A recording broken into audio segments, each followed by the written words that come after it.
All right. Happy Sunday, happy Sunday. What a day, man. Had to come out, get something in today.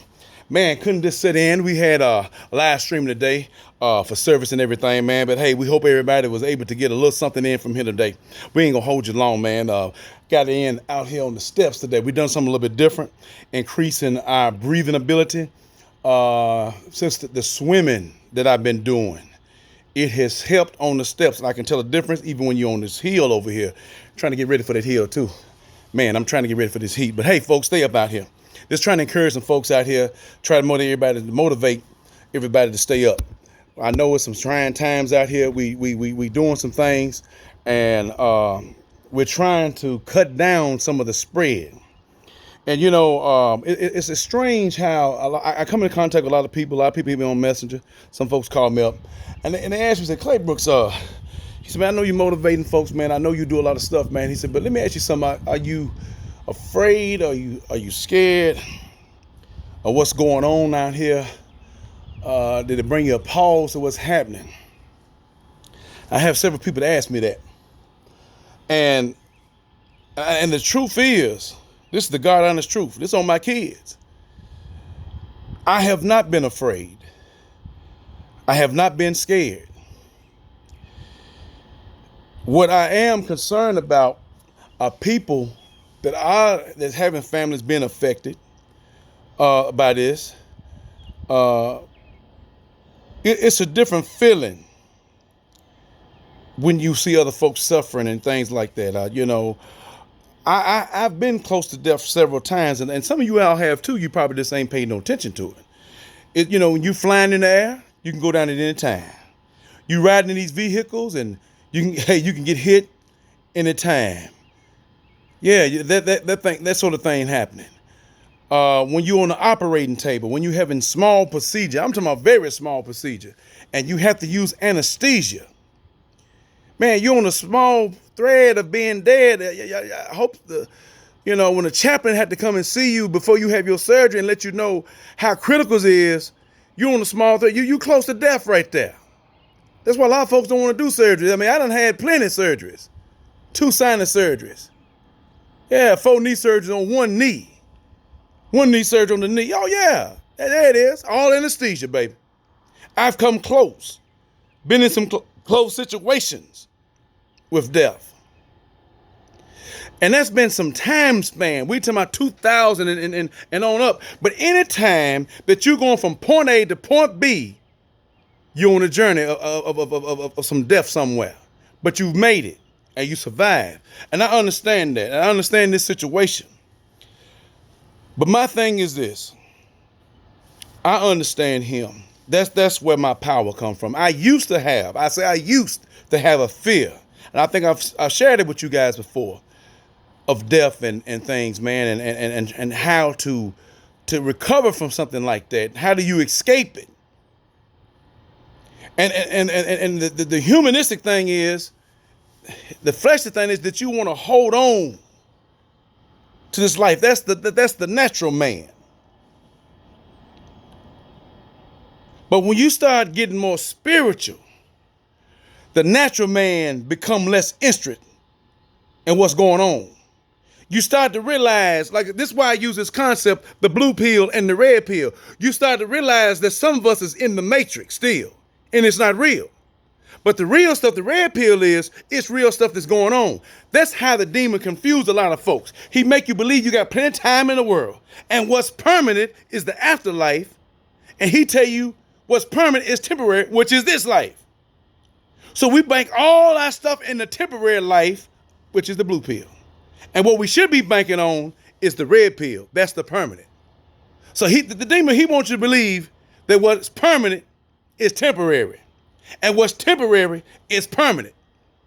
So when we start putting the permanent stuff ahead of time, that's on the spiritual side. We start leading. So this body here, it likes this temporary stuff. That's what he feasts on. That's what he dances in our mind. And we get caught up on social media, a lot of television stuff, and we forget about him. But I had an issue with that, and I had to succumb to that. So once, and I'm going to tell you the man who helped me with that, was that man laying 6 feet in the ground out there, George Claybrooks. Yeah. Yeah, George M. Claybrooks. Yeah, he put us on the track of that. The older folks in my family, they sat down, they gathered us around, they talked to us about things. Plus that we was, man, I'm telling you, man, me and my brother, every weekend, like the summer, man, every weekend through the week, man, we was at somebody's funeral because they knew so many people. That helped me a lot as a little boy going up to the casket, looking at people that's not moving no more. That's not breathing no more. Yeah. And when we get back to the car, man, these older people, my great aunt and great uncle, they sit down and talk to us about these things. We're not teaching our children we're not teaching about nothing. Just how to make a dollar. And our dollar has failed us. Now we run around here scared, buying up a bunch of stuff, and we're trying to hold on to this thing that we call life. It's written in the book, folks. We're going to have to leave here. There's a day once appointed for man. That means everybody have to die. And then there's the judgment. It's in the book. So we can't go around here thinking, oh, man, it's no shocking experience. Sometimes the events, how things happen, is shocking. Catastrophes and things like that. Car wrecks, something you don't see happening. But as the older folks, man, as you get older, you start approaching things. That's why it's important to love everybody and treat people right. It makes your comings and goings a whole lot easier.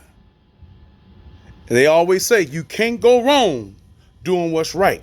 But to answer that question, I conquered that. You in the line of work I do, you sometimes are immune to certain situations. And I'm just speaking for me. There are certain guys that deal with this on a daily basis. But on the spiritual level, I'm not afraid. I'm not scared. You have to know what is to be known.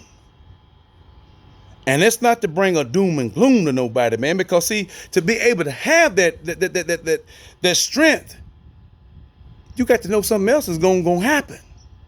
And it's written down. It talks about the afterlife, what you doing, and your going and comings. So anything can come around. This disease or whatever, a car crash or whatever the deal is, a heart attack or stroke, whatever the deal come, you have to be ready. And this is what the demon don't want you to do, to be ready. He wants you caught with your pants down. And believe it or not, a lot of us right now has been caught with our pants down. We have forgot about him. See, back in the old days, I ain't gonna hold you long. Back in the old days, we had the folks had to send up a sacrifice to the Almighty, to the great I am. They had to go to the altar. And they had to get something, a sacrifice. Get the wood together, man, and send up their offerings up. Man, they had to send some stuff up. Their sacrifice, their livelihood. How much did they appreciate the master? And believe me, he loved that sacrifice. It was a good smell to his nose. Y'all ain't understanding this. Y'all ain't hearing me. Some of y'all understand this terminology.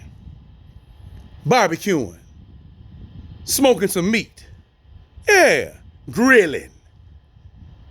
Oh, man, I do it all the time. There are certain woods. We use the wood. We ain't going to use the charcoal. We'll use certain woods that give a different smell. You can use some ribs, a brisket, a shoulder. But there are certain woods that give that meat flavor. Oh, you got your ordinary, your standard, which is your hickory.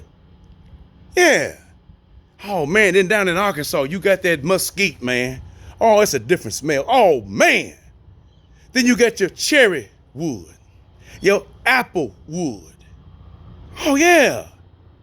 And there may be some other woods, but those are your woods right there. That gives that sweetness, and depending on how you got it seasoned. Man, when that smoke hit, oh man, you can tell, oh man, somebody grilling. Well, see, what done happened now is, on our daily lifestyle, he's not smelling that type of flavor from us. Because we all different people. We all send up a different flavor. But it ought to smell good to his nose. And right through here, we ain't smelling too good to him. We smelling like some mildew, a cesspool, some garbage. Oh yeah, the dump, the sewage. Man, that's what we smelling like right through here. Like I said, man-made or God-made, God allowed this virus going around here. And you had to ask yourself why. On one front, it could be some other stuff if it's man-made. And if it's him, well, it's our lifestyle. The things that we're practicing, how we treat our children, and I'm talking, let me throw this over here, even in our black community, how we're not getting married. We're just having children and babies after babies and not married. We run around here single. No husband, no wife. Yeah. We have these acronyms, this thought. Whores and sluts, side chicks. Yeah. I don't know where the terminology coming from. Jokers. Yeah. We're not kings and queens out here. We claim it, but we're not proving it. We claim it, but we're not proving it though. And our lifestyle proves that. You look at a home, a single parent home, all these children, but where's the king at? Nowhere to be found. Some of these women with different sets of children out here. What we doing? That's a lifestyle. Then we get in relationships. Then we ain't liking that. So if I'm a woman and I done been hurt, misused, I'm gonna go deal with another woman. That's lesbianism. He talks against that. That's a sneaky lifestyle. That's a cesspool lifestyle. Yeah. Then it's a man. Man, she done mistreated me. I done been mistreated by so many women. I guess I go over here. Yeah, homosexualism. Yeah. Two men laying up. Yeah, that's a funky lifestyle. See, we smelling like mildew to him.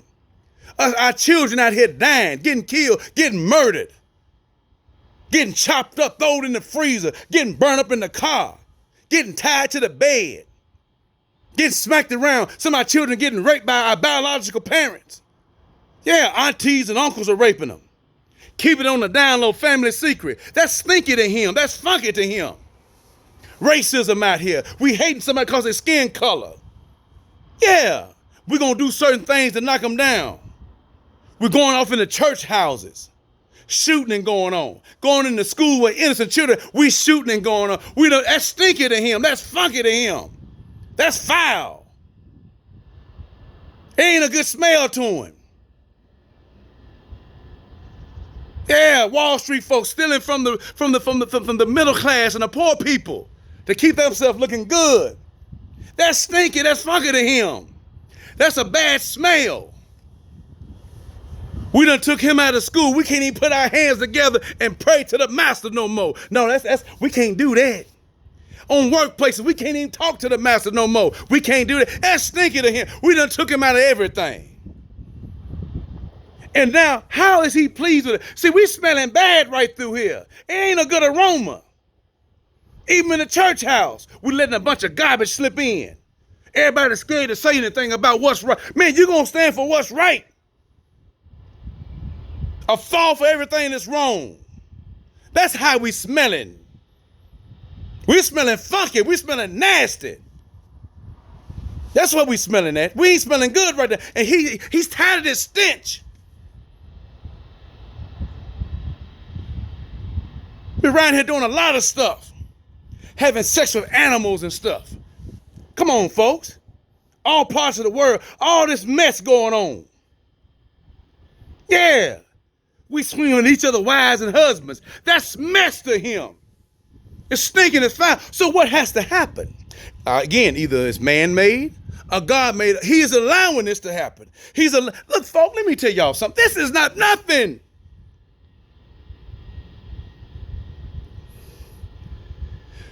Look in your book and see how he treated Israel. We claiming we love him and he loves us, but our heart is far from him. The great I am took care of Israel. They come out of Egypt. Nighttime, he has the pillar of fire illuminating the place. Well, no street lights out there, but a pillar of fire so they can see how to operate. In the daytime, the hot sun won't burn. There's a Shekinah cloud covering up, keeping it getting so hot. They was hungry. He fed them. Thirsty. Come on, folks. He took care of them when they disobeyed him. Fiery serpents came down and bit everybody. The only way you can get the antidote, he told Moses, he said, look at here, get you a brass stuff and get you a brass snake and make a snake up there. Put it on that pole. That's where we get the medical symbol from. Somebody don't even know that. He built this staff with the snake on it. He said, lift it up high. Whoever looks up at it will be made whole again, will be saved. Don't you know some of them folks didn't even look up at it and they died? So what I'm saying, folks, disobedience brings on consequences. Like Pastor Hall said today, there are going to be a lot of casualties. There's going to be some death out here. You have to stand ready. You can't run in fear. You can't operate in fear. But it gives you a pause. Again, the GFI switch button was hit. It's to show you where you're standing with him. You can't get around it. We play this off all day long. We play it off all day long, folks. But at the end of the day, again, this is just a small thing. We haven't got through our storm season. We haven't got through other stuff that's coming up. We got to look and stand alert. That's why it's important to have your family together. Some of us just look around, as soon as something happens, we run. We can't be doing that. Come on, folks. We got to stand strong. Where are our men, our kings, to lead our families? This is hurting us. This is an epidemic and a pandemic in our family, the black family. Our young boys are coming up switching and popping because there's no men in the home. Why is it that way? Who told you to be that way? Where is that coming from? It ain't coming from him. But we're going to try to push the agenda that he put out there. He didn't put that out there. So who we following? So now we coming up short. We smelling like mildew to him, when we ought to be smelling like hickory and mesquite and cherry wood, apple wood. Maybe some oak. We ought to have some flavor in our life. He done shut a lot of stuff down. The money thing, this party. Yeah, I see it all the time. And it confuses me. Some of our black women that's been single for so long, but we grouping together, no man nowhere, no king nowhere. That's a problem. There's some issues. Some of our men the same way. I guess we think we're going to be young forever. We listen to the demon, we got time. Who told you you had time? See, the book of James talking about your life is like a vapor. It appears for a moment, then it disappears. That's information. So we know that every step that we be moving, it ought to be calculated. Oh, the book said that the path of a righteous man or woman is ordered. Come on, folks. I'm not telling you nothing more that's in this book. Our lives has been stinking fucking for a long time towards him. Oh, it's a nasty smell. When we can't find and get in relationships, we out here cheating on one another. And we think nobody's watching. He's looking. 3 years, 4 years, whatever time. What goes around, come around. It's hard when it get back around. How long is he going to look at our lifestyle out here? Mommy don't have daddy no more, but she has a new friend. And the new friend is a woman. And these children got to be subject to this garbage. Some of you black women is single, yes. Out here putting some lesbianism garbage before your children. That's funky to him. But who we playing? Oh, he understands. He loves everybody. That's the demon talking. Now we running around here scared, grabbing up all the food, grabbing up all the hand sanitizer. We ain't trying to make ourselves better. We're trying to survive. For what? What is your purpose to survive for? What legacy can you leave down here? I can talk about me. Again, there's a man laying up there 6 feet in the ground. He left a legacy. Oh, he left a hell of a legacy. My job is to carry it on till it's my time to go to 6 feet under. Oh, yeah. See, we can't run from the inedible, but we can have some joy. We can have some peace. Oh, yeah. We can have some grace in our life as we doing things. We ain't got to keep looking behind our back and see if something gonna run us down because we doing something contrary to him. We have some of our black women down here don't want to listen to spiritual men, don't want to be in relationship with spiritual men. That lets me know where you coming from. We claim we know him. Again, our heart is far from him. And we out here separated. So a woman today talking about she's at home alone by herself. Okay, what's going on? If you don't set yourself up for greatness, you're going to set yourself up for a fall. And when you listen to him, there's the fall. When you listen to him, there's greatness. And it lasts for a long time. It don't wear out. I ain't going to stay home with you long today, folks. We got to get our bodies smelling good. And I'm talking about our lifestyle. We got to start smelling like some barbecue instead of mildew. Because if we ain't smelling like barbecue, we smell like mildew. And it may be a cleansing going on right through here. We can do this, folks. We're too highly intelligent to not to do what he's asking us to do, and it's small. What we doing?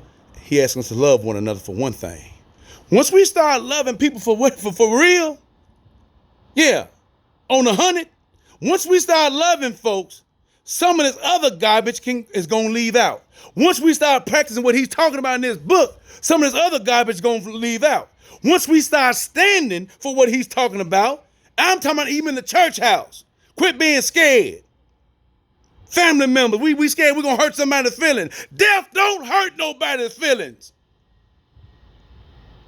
When Samuel come, he coming. That's his job. That's that angel's job. When he send him, he coming. It doesn't matter about no feelings. So we need to rise up to the occasion. This, again, is a moment to reset. Get your mind together and start thinking about the permanent stuff instead of the temporary stuff. This red pill is real, folks. A lot of us want to go back into the matrix. A lot of us want to go back to Egypt because it felt good. It sound good. It seemed good. But down to reality, when the red pill show, it ain't no good because he's showing us something. We run around here scared, that means we ain't connected to him. Some folks might have a different outlook on that. I don't. I just took him at his word. Yeah. Last time I checked, he don't lie. But he is the chief of liars. And if you're feeling bad, discomfort, and uneasy, apparently we've been listening to him too long. Yeah, he has failed you. He's failed me when I was listening to him. I had to get back on track. I had to get back with him. I had to start a new course. I was going the wrong way. I had to plot a new course. And I'm off course right here. I can't get to my destination. There's no haphazard, folks. If I'm going to Atlanta, I know the way to go. I'm going to Hawaii, I know what plane gonna get me there. There's no way I got on the wrong plane. There's no ifs, ands, and buts, folks. Either you are or you're not. Stand strong out here, people. Quit being afraid. Quit being afraid out here. We're operating off of too much fear. And I'm not telling nobody to go out here and party. But again, this is a time for that reset button. To get your sacrifice, which is your life, your lifestyle. See how it starts smelling to him. Let's get the great I am some hickory. Oh yeah, let's give him some mesquite, some cherry wood, some apple wood, and some other wood that you might want to be using that smells good to him. Besides this mildew and moldy life, this cesspool life. This is a break. And the Messiah is right there holding all this power back from taking us all out of how we are right now. Because there's no changing after we gone. Yeah, that part. Stay up, folks. Pray for one another. Start loving one another. Get your house in order. Start getting, again, I'm going to plug this again. I got to get out of here. If you don't know what's going on, if you got some fear, you don't know how he's operating on some things, 10 Commandments, get you a copy, order it, download it, do something. It's about 3 hours long. So you got plenty of time now. There's no excuse. Charleston Heston, the 10 Commandments, sit down. Analyze what's going on and what's being said. Pick you a copy up. Get your family together. Yeah. I see it all the time. God's trying to talk to you. He's trying to talk. He's been talking to you. He never stopped. He just ain't started when this virus come out. That he's talking to us. He's been talking to us. How many folks in your family, folks have been dying? Friends you've known been dying. He's been talking to, but we ain't listening. But he got some kind of way to gonna get your attention before he throw the main switch. And the Messiah is trying to hold that back long as he can. He's the GFI switch. It just tripped up on us. Got a little time to get some breath going, folks. Stay up out here. Love one another. Change some things in your life. And if it means walking against some family members, yeah, let me get close. Some family members, some best friends, or whatever the deal is to get yourself close to him, so be it. Because they can't die for you and you can't die for them. Stay up out here, folks. Until next time.